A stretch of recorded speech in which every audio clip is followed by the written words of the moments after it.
We've looked at quadrilaterals, trapezoids, and parallelograms. Today we're going to look at three more quadrilaterals called the rectangle, a rhombus, and a square. Now everybody knows what a rectangle looks like. So we have a rectangle. But what is a rectangle? What do we know what it is? Well, it's something where the lengths are longer than the width and they're 90-degree angles, right? Okay, so that's a rectangle. We all know what a square is. Square has all four sides the same, and it's got right angles. And a rhombus. Or what a rhombus is kind of like a square, all four sides are equal, but it doesn't have to have right angles. So I could draw it like that, where all four of these are equal to each other. Now there are properties of them. As you can see, we previously talked with parallelograms, and the properties of parallelograms were these right here. Opposite sides are parallel, opposite sides are congruent, opposite angles are congruent, consecutive angles are supplementary, and the diagonals bisect each other. Those actually apply to all three of these. Notice that these two sides are parallel. In each case, these two sides are parallel and these two are parallel. These two are parallel and these two are parallel. The opposite sides are congruent. So there they are, those are congruent, those are congruent. Same is true in all of these. It says the opposite angles are congruent. Well, these two angles equal each other, these two angles equal each other, these two angles are equal, these two angles are equal. So that's true as well. Consecutive angles are supplementary, meaning they add to 180. So these are consecutive angles, they add to 180, add to 180, add to 180, add to 180. Same thing's true in all of these. And that's actually true here. This and this add to 180 degrees. This and this add to 180, so on and so forth. So all three of these meet all of the definitions of a parallelogram. If we look at the diagonals of them, it says the diagonals bisect each other. So this length's equal to this, and this length's equal to this. Likewise for this. If you look, they bisect each other. This one's equal to this one's equal to this. And the same with a rhombus. This part's equal to this part's equal to this part. So all of them are parallelograms, has all those properties. But what makes a rectangle be different than just a plain old parallelogram? Well, it's those two facts right there. It says all of the above, all of these properties up here, and it has four right angles, and the diagonals are congruent to each other. So if we were to look, all four angles are right angles, and these two diagonals are equal to each other. All right, that makes it be a rectangle. What's a rhombus? Well, all of the above are true. Opposite sides are parallel. All of these are true for a rhombus. All four sides are congruent. And what makes another special character of a rhombus then is that the diagonals are perpendicular. These are all right angles. They all equal 90 degrees. That's not necessarily true in a rectangle. So what happens? Well, if we took these two things, a rhombus and a rectangle, and we went boom and pushed them together into one figure, what you get out of that's a square.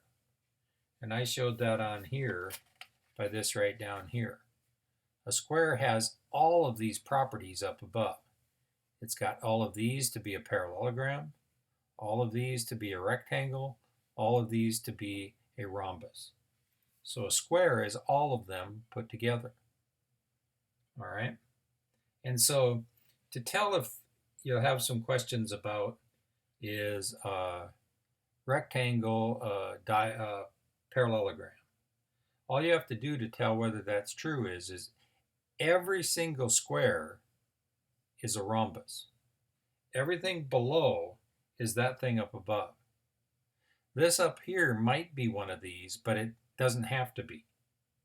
So in essence, we can say a rectangle always is a parallelogram because a parallelogram is further up on this chart. Okay? Parallelograms don't have to be rectangles. I can draw a parallelogram that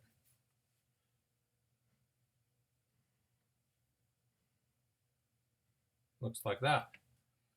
That's not a rectangle. But you can't draw a rectangle that's not a parallelogram. It has all of these properties. And so that's all it really is a matter of telling from that. Okay? The only other type problem you're going to have today is they're going to give you a figure, and we're going to use those properties to figure things out. So if I gave you that the measure of angle MQP is 54 degrees, I'm going to go ahead and write that in here, 54 degrees. Okay? I want to, that QP is 12. This is 12. Okay? What's the measure of angle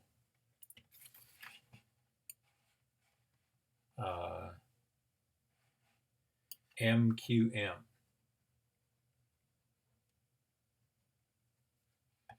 And find the length of QO and find the length of PN. Oops, got kind of out of the picture there. Sorry about that. So if we want to know what this angle is right here, well, we know that this is 180 degrees. So I can subtract 54 because it makes a straight line. I can subtract 54 from 180. And if you do that, I get that that equals 126 degrees. That's 180 minus 54. Okay? All right? QO. QO. Okay? So the diagonals are congruent to each other, and they bisect each other. If we go back to the properties, the diagonals bisect each other, so that means it breaks it into two equal parts, and the diagonals are congruent. So if this is 12, then this over here is going to be 12. Since this has a length of 24, this is going to have a length of 24. So PN is going to be 24. MN is 24. And so if I want to know what QO is, that's going to be half of it because this bisects that diagonal. So that's going to equal 12. That's the type of assignment you're going to have today. Okay? So again, in looking at this little chart, all of these always have to be the ones above it. So every rhombus is a parallelogram. Every square is a rhombus, is a rectangle, is a parallelogram, is a quadrilateral. Okay? But the other way, sometimes a parallelogram can be a rectangle. Sometimes. It doesn't have to be. Sometimes a rhombus can be a square. All right? Okay, that's the assignment for today.